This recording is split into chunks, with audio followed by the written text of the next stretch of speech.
Hey, good morning, Eastern Oregon, and welcome to this December 12th version of AM Live on EOA, your connection to Eastern Oregon here on the EOA network. How are you, man? Good morning. Second Monday. Feels like a Monday I to thought me. it was Thursday when I got here. Did you? I know, when I was just looking up the weather and it came up from last Thursday, I'm thinking, what day is it? I walked in next door and I was like, hey, at least it's your Friday today, Terry. He's like, what do you mean? I was like, it's Thursday, it's your Friday. And he's like, today's not Thursday. Today's not Thursday? Oh. Well, I don't want time to go faster. It's going too fast as it is. Yeah, 13 days before 13 Christmas. more days until Christmas. Yeah. And then, so that means that a week after that is New Year's Day, so 20 days left in the year. Well, less than 20 days. Yeah. 19 days left in the year after today. Yeah. It seems like I'm just getting used to writing 2023. Yeah, and now it's going to change again already. Yeah. Yep. It's too fast. Way too fast. It just kind of zips by, doesn't it? Yeah. It's going to be 2024. Yeah. What are you doing for Christmas? Just hanging out here with the kids. Kids are coming. We're gonna go see Michaela in Vancouver or Portland or Vancouver area. Do they live in Washington or Oregon? They live in Washington now. Liberty, no, it's not Liberty. Ridge. Well, if you live in, it's kind of smart to live in Washington though, because you can, especially close to Oregon, because then you dodge the state income tax, and then you can come over here and shop and not have to pay the. Ridgeview, is that what it is? I can't remember. Anyhow, so just above Vancouver, there kind of is a little bit of elevation, and they're kind of up there in the hills. I don't know that area very well. Yeah. I just know that some of the Blazers live in Vancouver, so they don't have to pay. No, it's there is some tax advantages. Well, if you live close enough to Oregon, so Right. you had to shop in Vancouver, it wouldn't be any Yeah. advantage really at all, because you're paying 7%, whatever it is on sales tax. Yeah. But Well- if you can come across the bridge and do your shopping in Oregon and not pay that 7%, then you're not. Yeah. Then you're not. You're actually dodging. Well, I think they kind of, they started in Portland. They were living right in the Portland urban area, and then wanted a place that had a little bit of land and a little bit less city, because there's a lot of people that are in that same situation for whatever reason. And so that's kind of where I think land is available. in Vancouver. Yeah. It's just a little more expansive. But one thing I kind of, and I don't know, I was listening to a podcast the other day, and they were talking about how the Oregon land use laws are real restrictive. We've kind of known that, but compared to other states. So when you drive from Boise to Ontario, that area has just exploded in growth, Yeah. And so then all of that farmland has just kind of been turned into housing developments and so on and so forth. That kind of thing is much more difficult to do in Oregon, because the state has laws where if you're going to have a city, that's where you're going to have housing and housing development and so on and so forth. So that is why you don't see that urban sprawl as much. Yeah, that's probably why LeGrand hasn't grown since 1950. Well, there's development available. Yeah, well, Yeah. we still haven't grown. No, I know, but yeah. So Isn't that crazy? Our population's the same almost as it was 73 years ago. well, and that is bad in some way, but at least it's maintained. There's a lot of towns that have just declined, Yeah. So, there still is a need to find family wage jobs, and but Well, yeah, there's always been that, though, with just the railroad alone. Right. You know what I mean? It's always been consistent. And the university. Yeah. Those two are the, solid, consistent. Then the hospital, So there's I don't think we would ever, drop in population. I think we would just like we have. Just stay the right same. around the same. It's crazy. Yeah. Now, we probably have gone up in the last couple of years since COVID. Well, and there is, I mean, what I do see is there are younger families that are moving here because they're able to work remote. Yeah, that's because of COVID. Yeah, right. It's crazy how many people can work from their house now. Like, and they could have done it before, but there's just not enough accountability. You know what I mean? Like, if I had a business, I don't want my people working from home every day. Like, I want to see them every once in a while. You know what I mean? Like, there's got to be. Yeah. Because you never know, you might have, but here's the good thing about working from home. If you're really efficient at your job, you can cut your time down to, you know what I mean? Like, and not have to work as much for the same amount of money, which I think is the right thing. Right. You know what I mean? If me and you are doing the same job and I do it twice as fast as you, you better be paying me twice as much or letting me work half as much for the same amount of money. Well, and I think the way the remote jobs are working is they're more job-based rather than by the hour. Piece rate. It's called piece rate. Right. So like Brady, my son, he's a software developer, and I mean he just has a list of things that he has to get done during the week, and doesn't matter how long it takes you. Yeah. So as long as he's accomplishing the task that he needs to do in a given week, then But I mean, for a business like ours, the remote work wouldn't work. Part of it is because the team effort is so important. Yeah. Well, there's some things that I can do at home, but there's some things that you just can't. Yeah. I tried to do one. When I had COVID, I did one show at home. Yeah. It didn't work very well. Well, I mean, it did, but it did. I didn't like it. I mean, if I was super organized and could break down everybody's job, and I mean, that's just not our organization. That's not me. But so, yeah, I'm kind of more of a. We all get in the same room and like, oh yeah, that's right. We got to do that. Yeah. Yep. Yep. All right. Hey, you want to do sports? Let's do some sports. All right. And sports report brought to you by Rockin' Sons Tire and Auto. It's that time of year. It's winter. Snow tires they got them, man. Go check out their snow tire selection. You can get on their website or go give them a visit. Go see JV and the boys, Rockin' Sons Tire and Auto. Let's talk about LHS boys wrestling first. They took second in the Milenburg this last weekend, which is the fabled LeGrand tournament. It happens every year. Bragan Anderson won a championship at 106. Mason Wolcott won a championship at 132. Tommy Belding won the championship at 144. And Ridge Kerr won the championship at 175. There's a name that should be in there that we didn't hear because he's injured right now, and that's Kai Carson. He's a multiple-time Milenburg champion, and he didn't get to wrestle in the Milenburg this year. He's a multiple-time state champion as well. He missed the Milenburg this year because of an injury, so hopefully he gets back to the mat soon. The girls, they had their Milenburg. It's the Safeway Buckle Classic up at EOU at the same time. They won that in a landslide. They almost doubled up the second-place team. They had three individual champs. Carly Radke at 105, Florecita Villa-Gomez at 115, and Malia Azure at 130, who is Dustin Azure's nephew, the coach niece, the coach at EOU. They don't have anything on their schedule until all the way in February, but I can't imagine that they're not wrestling between now and February.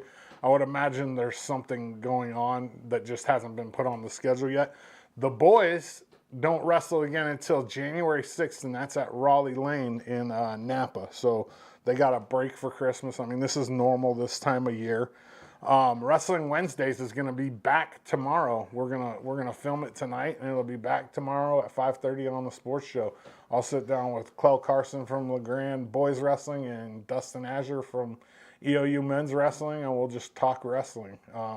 it'll be good. I mean, we've done it every year. We've done at least a couple episodes for the last 3 years. So it'll be interesting. You'll get all the information you need to know from those coaches about what's going on with wrestling in LeGrand and at EOU. LHS girls basketball is on a 6-game winning streak. They beat Estacada 71-9 on Friday. 71-9? Come on, put the brakes on. Really?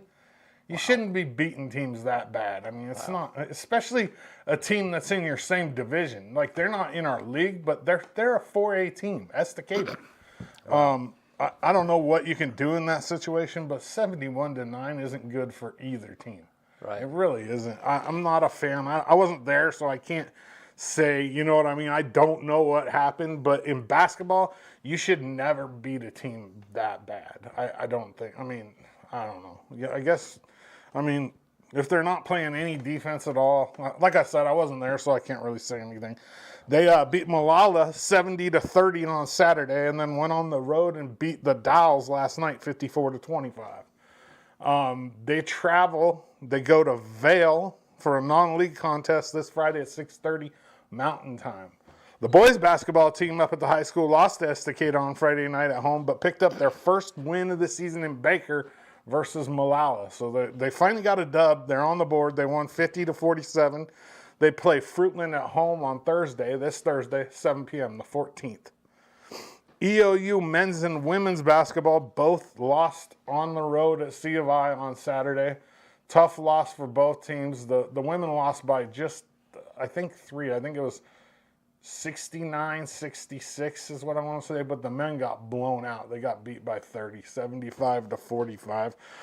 Bailey Brennan had a heck of a game for the women's team. She hit 7 threes, which is close to a program record. Not quite, but 7 threes in a game is a huge game anytime. I kind of feel like both those teams have work to do. The women's team is on a 3-game conference losing streak to open the season. They were picked to win the conference. Angie's teams don't lose 3 games in a row like this. It's not normal. So they're just going to have to find the pieces. They're going to get Miley Mills from the volleyball team, though. She started working out with them, and she's going to play basketball too. So, oh, wow. And I asked Angie if she's good at basketball, she is volleyball. She's like, I don't think so, but who knows? She's an athlete. You know what I mean? So she's gonna make a difference on that team, and she's tall too. They need some size on that team. They both teams travel to Portland this weekend for Multnomah Warner Pack. So it's the Portland weekend this weekend, the 15th and the 16th.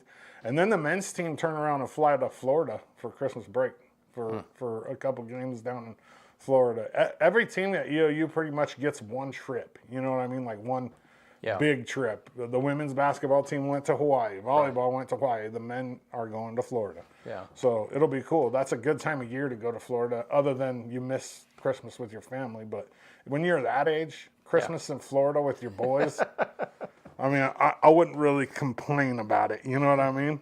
And then finally for sports, EOU volleyball, Sade Williams, 3rd-team All-American. It was announced yesterday. I think she kind of got robbed. I think she should have been at least 2nd team. We didn't have anybody else on the list either as All-Americans. On the number 3 team in the country that lost, 2 games all season. And we only have 1 All-American. In my eyes, I was kind of butthurt about it. You know what I mean? Like, I don't feel like the Midwest NAIA teams give us the respect, even though we're right there with them. You know what I mean? You had teams like Indiana Wesleyan that had 2 first-teamers. You know what I mean? And it is what it is. We did have 1 first-team All-American girl from our conference, Corbin's Riley Troutman, who was first-team All-American last year and Player of the Year last year. She returned as a first-team All-American this year, but I just kind of feel like when it comes to those national awards, EOU doesn't get the respect it deserves. But at the same time, EOU volleyball is so well balanced. There's so many good players that it's kind of shared. So the numbers aren't as high for some girls. But Sade, she's one of those kind of girls that is irreplaceable because she's so versatile. She plays both rows. She plays the front and the back. She's a great on the net defender, but she's also a great off the net defender. And she's one of the few. You know what I mean? There's Yeah. not a lot of girls at the NAIA level that play both levels, so front and back. And there's games where she led the team in kills and digs, and that's rare. You know what I mean? So congratulations to her. I don't want to take anything away from her by saying that she didn't get what she deserved, but at the same time, she didn't get what she deserved. Yeah. Morning Sports Report brought to you by Rockin' Sons Tire and Auto, East End of Adams and LeGrand. Go see JB and the boys. Yeah. I remember I wrestled in in high school, and I remember, you'd start working out in the fall. You'd have a little bit of a match, before Christmas, but all during Christmas vacation, you'd have practices. Oh yeah. It was so miserable Yeah. because it was like, everybody else is off doing stuff, and you're Yep, that's sweating part it of out. being a wrestler. And Yeah. you can't eat if you're trying to cut weight. My son's wrestled. I want to say he's wrestled 2 tournaments and 2 duels already this year. Yeah. And so he's already wrestled 15 matches, 13 matches or something. And then Christmas break, they practice every day because they got a lot of guys that are trying to maintain a weight or cut Right. weight. And so it's like, oh, you're going to go eat all this food over. Nah, you're going to practice. You're going to run. You're going to, you know what I mean? And Yeah. it's part of being a wrestler. You give up there's certain things you got to give up, and that's one of them. I know Kyron, this year he's going to stay at heavyweight. So he don't have a worry in the world about weight. So He's he not gets to gonna eat worry about whatever he cutting, wants. yeah. He needs to actually gain a little bit of weight probably because Be more he's wrestling competitive, kids that right. outweigh him by 40 pounds right now. And it's like, okay, like you got a dude that's 265 laying on you and you weigh 225. There's a Right. big difference. Right. Yeah. Yeah. Tough. Yeah. All righty. Well, let's take a look outside, Benny, and I don't know what that is. Dismal. What's that? Yeah, crappy. Yeah, crappy. Not fun. It snowed and then went away. Wet. Or is on his way. Yeah, on Sunday, man, it was just, it dumped in the morning, Yeah. and then by midday it was sloppy and wet, and We're lucky it didn't freeze really Yeah. good. Well, that would have been miserable. So let's look at the weather next couple of days and see what we got. So 38's the high today, then tomorrow 40, 40, 42. It kind of looks like it's the same kind of weather. Doesn't look like we're supposed to get much precipitation, but pretty much the same degrees, partly cloudy, maybe a little bit of sun tomorrow. Just kind of, we're kind of in this funky stuff for a while. Yeah, fun. Yeah. But that means on the passes it's cold, Snowing. freezy, snowing. Yeah.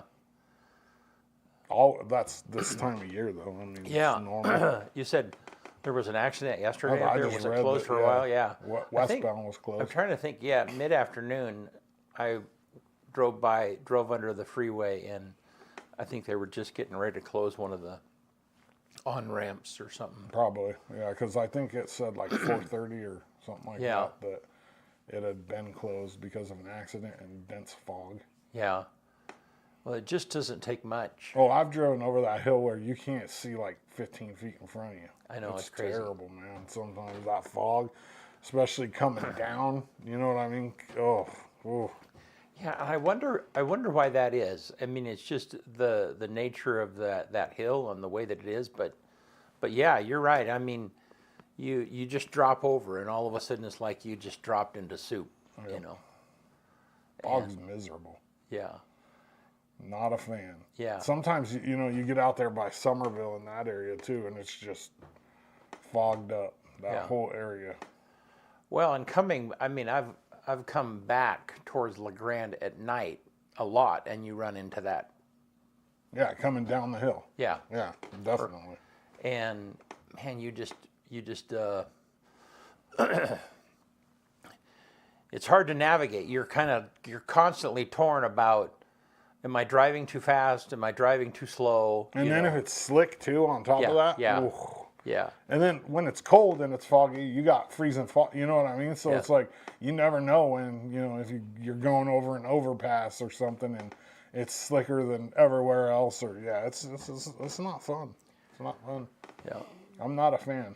This time of the year is just kind of what it is. Somebody was asking. The body shops do really well this time of year. Yeah, and it's somebody was asking me who was new to town, the difference between driving to Baker every day or driving to Pendleton every day, and there's people who commute both directions. Yeah. If I had to say a difference, I would say not too much. I mean, Cabbage is a little rougher, but I wouldn't want to drive either of them every day. No, honestly. But I think that it is, it's less distance. I mean, the amount of time that you're at a high elevation is less going to Baker. Yeah, but going to Baker, there's a lot more freezing rain and freezing black ice. Yeah. Than there is going that way. Yeah. Most of the time, when it's slick going that way, you can see it. You know what I mean? It's snow or ice. Yeah. Going east though, a lot of times you can't see it. I'm amazed at the number of people that commute, that live. I mean, they live in Baker and they commute over. To LeGrand? Yeah. Oh, I didn't. Yeah, there's several of them, and it's just kind of a. Yeah, I don't. That would. Have Baker's you ever had probably cheaper than LeGrand. Well, and part of it is just housing related. Housing is so. There's nowhere to live around here. Yeah, it's a real challenge for people to find suitable housing. We drove by those colorful apartments, those new ones. Yeah. There's a lot of those that are empty. That haven't even got people in them yet. I don't know that they're totally. Are they through? I don't know. There's people living in some of them. Yeah. But there's a whole bunch of them that are just open. You know what I mean? Yeah. I don't know. I don't know that they're finished with construction yet. No. I think they should be getting pretty close. Are those the low income? Like, what are those? So it's mixed. So there's some low income housing and some just housing. I thought that was based on zoning. As low far as income whether and non-low income. You can just mix them. You can make some of them low I don't income. know. I don't know what the procedure is, but I think that. Yeah. I know in big cities they don't mix them. If you live in the projects, it's low income. Yeah. Like you don't have low income and then regular income people living in the same project. Well, I know that some of it is determined not by the actual individual. So in other words, the entire housing complex is just what it is. It's not like that's low income and this is regular. It's just it's available to everyone, and then some people can apply for Section 8 housing. Oh, okay. You see what I mean? Yeah. So I think I understand. But and so then the government subsidizes your rent depending on your income. So the owner of the apartments is still getting paid the same. It's exactly the government's just helping you. It's exactly right. Yeah, there was a time when I lived in low income housing, and when I was young, and I remember having to remind the landlord of that is like, dude, you're getting market value for what it is that you're doing. So don't pretend like you're doing me a favor. Yeah. Right. Yeah. Well, I lived in low income housing my whole life until we moved here. Yeah. I mean, all over San Diego and the surrounding areas. We moved a lot. So I have a question for you. This is something I've been thinking about. So I grew up poor. I mean, I grew up challenged, and I don't know if anyhow. So we didn't have a lot of stuff, and so then I've been thinking about how that's affected me as an adult, So, because and then there's a question here in this asking if you feel this way too. So it's like, so I didn't have. I mean, I would have loved to have had a motorcycle or some of the common toys that other people had that I didn't have, Yeah. And so now as an adult, sometimes there's this like, I still want a motorcycle. I still want some of those things that I didn't have as a kid. You ever feel that way? Yeah. Yes and no. Not motorcycles. Or maybe, is there anything growing up poor or growing up in a challenge? Food. Food. Certain kinds of foods, Yeah. that I didn't get to have when I was a kid unless I was at grandma and grandpa's. Yeah. But then the bad part about growing up poor for me is I never learned how to manage money either. So like I've never been good with money. So as soon as you got it, it was just terrible. gone. Yeah, I'm terrible still. Like I try so hard sometimes, and I'm just like I'm not good at it because it wasn't a practice that was practiced in. You know what I mean? Right, In my house, especially as a kid. Like as soon as I got money, we were trying to flip it or spend. You know what I mean? Yeah. Like my brother and I were always hustling, trying to find ways to get more money because we didn't have any. You know what I mean? Like so. But when it comes to like food, there's certain foods that I won't even eat because we had them so much when I was young. Like what? Pancakes. I won't touch a pancake. Pancakes cheap. Right. Hot dogs, like regular hot dogs, I won't touch them. Nope. Yeah. Let's see, pancakes, hot dogs, hamburger helper, won't touch it. There's a few other ones I'd have to think. Oh, government cheese, I won't touch that either. Or Velveeta. No cheese that's squishy in the block. No, not touching that. Powdered milk, no, I won't even touch milk actually. But powdered milk, no, won't touch it. No. It's terrible. But pancakes is probably the biggest one. Like I will not touch a pancake. You can pay me to eat a pancake. What about on the other side? Food that you never got that now it's like, oh, I love that, and part of it is so one of the greatest things about going to grandma and grandpa's house was butter. Dude, butter was like, we never had butter when I was a kid. Right. We had margarine and we were lucky. Right. We go to grandma's house and she's got this beautiful butter dish, which we didn't have. We had a tub. You know what I mean? And man, the very first time I had rye toast with butter and raspberry jam from Knott's Berry Farm on it. You were like, Wow. Done. Like sold on butter. Butter was a huge one. But my grandparents were well off. They lived in a nice community. Yeah. And, you know what I mean? My grandpa they had money. Yeah. So like when we got to experience some of this stuff, but we didn't get it regularly. Yeah. You know what I mean? So like one of the other things when I was a kid that we didn't get a lot of, obviously, steak.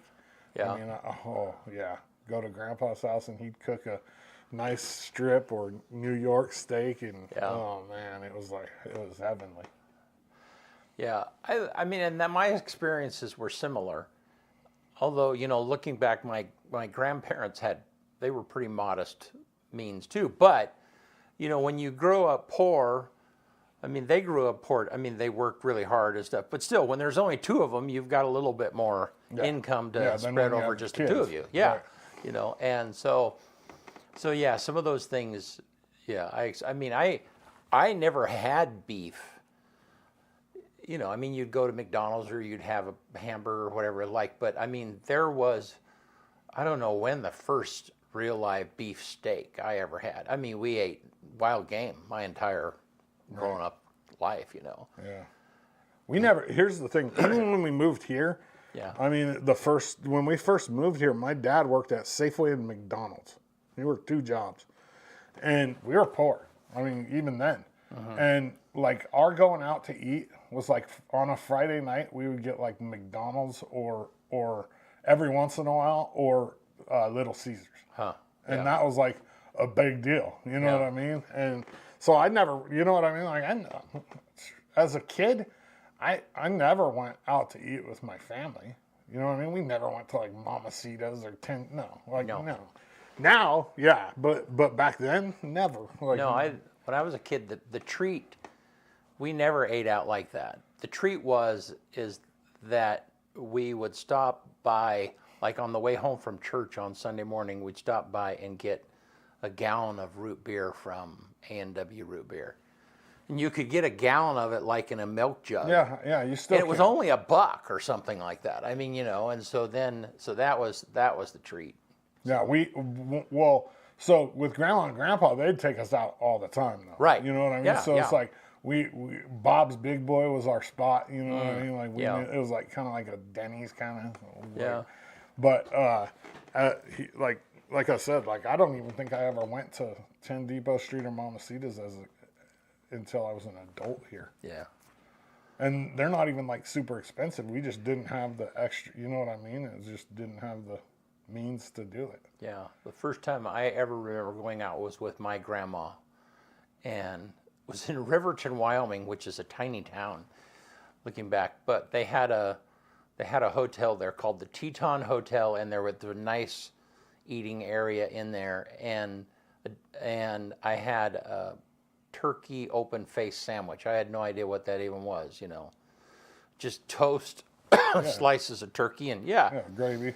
I still love that, and salad with Roquefort dressing, which is very similar to blue cheese. Yeah, but again, it's the first time I'd ever had any of that. It's like, really, this is. It's funny. You know how they say the way people get rich is by being cheap, right? Yeah. My ex-wife, her grandparents, the very first time we went to dinner with them, we went to like Elmer's or something in like Albany. Like Elmer's is kind of like a Denny's. Yeah. Well, we go in there and they both order waters, and they with lemon, and they literally made their own lemonade. We're talking about millionaires. Right. Made their own lemonade with sugar Right and the on the lemon spot? from the water right on the spot. I was just like, what are you guys doing? And they're sitting there making lemonade. Yeah. That's funny. Yeah. Reminds me of a story. So when Kathy and I were first married, my first wife, we were married, and we were going to school with Kathy's sister and her husband. We were all at school at the same time, so we all go to Pizza Hut, and Kathy and I splurge and get soft drinks. The other couple gets water. Well, the waitress came, and she felt sorry for them because they were frugal, and brought them free pops.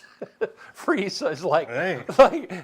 Wait a minute. Yeah. You're going to charge us and you're going to give it to them for free? Yeah, one of those funny things, Yeah, growing up, I think I kind of think about that still as far as growing up poor, because it's like, there are things that sometimes there's this insatiable hole to fill. Yeah. And, so I end up wanting items or even buying items sometimes that are like, it's just a little why bit. did I buy that? Why did I buy that? Yeah, well, I bought that because I wanted it as a kid, and I didn't have the awareness. I used to be like that with I'm like not a shoes kid and anymore. hats before I got married. Yeah. I used to be very like, because I didn't have, Yeah, what I mean? I had right. But nowadays, like my kids, they think that everything's just handed to them. You know what I mean? Like, Yeah. my son, I need these shoes for wrestling. Well, you know how many times I got bought? You know what I mean? Like, Yeah. when I was his age, I was buying my own stuff. First off, Right. I had a job, Right. and then second off, like, I never got the best of anything. Every once in a while, my grandparents would splurge and get me some. But, like, my baseball glove, like, I didn't have the best of the best. I didn't have the best bat. I didn't, you know what I mean? Like, I didn't have the best shoes. Yeah. No, I never bought wrestling shoes. I would just get hand-me-downs. Kyron got a pair Yeah. from somebody this year where he didn't have to buy them. Thank Yeah, God, because last year, it's just like, it was not in the. it's not part of the budget, bro. Yeah. Yeah. In fact, I remember when I was in junior high and I started playing, I don't know, it was some sport, and I showed up with metal cleats, and because they were secondhand, we bought them at a garage sale or something, and metal cleats were disallowed by then, and you could only, and I remember like, you can't wear those on. It seems like maybe it was football or something. The other thing is my ex-wife, she comes from money. Like, her family has a lot of money. So that was always an issue too. Like, we're from totally different like economic backgrounds. You know what I mean? Like, she's used, so, and it's still sometimes an issue today with the kids. It's like, you know what I mean? Like, they got to learn how to do something on their own eventually. Like, we can't just feed them, off the silver spoon their whole life. Yeah. Well, I know that, when it came to going to college, my mom and dad, there was like, you got to figure it out. If you're going to go to school, you got to figure it out. Same. Yeah, There was no. And even There was no college fund for me. You know what I mean? Like, yeah, and even for my kids, we tried to cover half of whatever it was they were going to do, but yeah, they had to figure it out. I'm going to try to help as much as I can with my kids, But no, I think there's no something really good. The teenagers that I see today that are driving vehicles that there's no way I could Nicer afford. than our cars. Yeah, You know, yeah. I mean, they're driving $50,000 trucks. No, I I'm know. like, okay, yeah. So, and I don't, I parents guess gotta, if you got it, you got it, though. parents you know got to what I mean? do what they do. I mean, there's nothing more American than being able to spend your money the way that you want to spend it. Yeah. I mean, that is the at the heart of civilization, American civilization. That is the case. I mean, that's the case with someone who's homeless. They have the right to spend their money on pet food for their dog if that's what they want. Yep, for sure. Yeah. So it's just kind of one of those things. But everybody values different things, and Yeah. yeah. So I agree. I think it's really important for kids to figure out how to earn their way in some manner. There has to be and not expect things. You know what I mean? Like Yeah, especially. I mean, yeah. Expect food, a roof over your head. Expect the necessities, but don't expect. You know what I mean? Like I never expected that kind of stuff because I knew it wasn't ever coming. You know, I mean, every once in a great while from grandma and grandpa, like I said. But like as a kid, like I knew I wasn't getting. And when I did get something big from, like when we first moved here, my parents bought me and Kenny a TV for the basement, and we were for Christmas, and it was the best damn Christmas present I ever got. We were so excited. You know what I mean? Right. And it was a big TV. Yeah. It was a console TV, but it was big. And we were so happy. You know what I mean? Like, we had our own TV downstairs. We didn't have to share TV with mom and dad upstairs. You know what I mean? Right, like, right, that yeah. was huge. a little bit of independence. My kids now, my son's got 3 TVs in his room. Yeah. I mean, it's like, it's not the same. You know, he's got an Xbox. I did have a Nintendo as a kid, but that was a grandma and grandpa thing. Yeah. You know what I mean? But I mean, now my kids all have computers. They all have the brand new iPhones. You know what I mean? It's like nothing like, yeah. Yeah. Granted, that stuff's more accessible now too, but at the same time, all that stuff costs money. Yeah. Yeah, it's just a totally different, but I still think that in there, so like if a kid has a gaming system, whatever it might be, that he earns money to buy the games that he wants. You know what I mean? That there's some, I don't know, there was that thing of learning the value of disposable income as a kid is like an invaluable lesson. It really is. Because if they don't figure it out when they're younger, then they're gonna like have their hand out the entire time, know. So Yep. well, Yep. you want to get us out of here? We've been John for a bit. Let's do it. On this day, which is the 12th of December, 1787, Pennsylvania becomes the second state to ratify the Constitution. On this day in 1822, Mexico is officially recognized as an independent nation by the United States. 1936, on this day, Chinese leader Chiang Kai-shek declares war on Japan. Wow, 36? Yep, 1937 on this day, NBC and RCA sends the first mobile TV van onto the streets of New York. 1937. 1946 on this day, Tide laundry detergent is introduced. Wow. 1980 on this day, Apple makes its initial public offering to the U.S. stock market. 38 years later, it would become the first U.S. company valued at over $1 trillion. That's a lot of money. $1 trillion. That's a lot of zeros. Yeah. How many zeros is that? 1, 2, 3, 4, 5, 6 is a million. 7, 8, 9, 12. It's 12 zeros after. Woo. 2022, Emma Tucker is appointed editor-in-chief of the Wall Street Journal. She's the first woman ever to lead that paper. Huh. 2022. Yep. Number 1 movie in America on this day in 1993, Wayne's World 2. And then the quote of the day, brought to you by Dale Carnegie. Remember, today is the tomorrow you worried about yesterday. Think about that, BC. Today is the tomorrow you worried about yesterday. Dale Right. Carnegie. Yeah.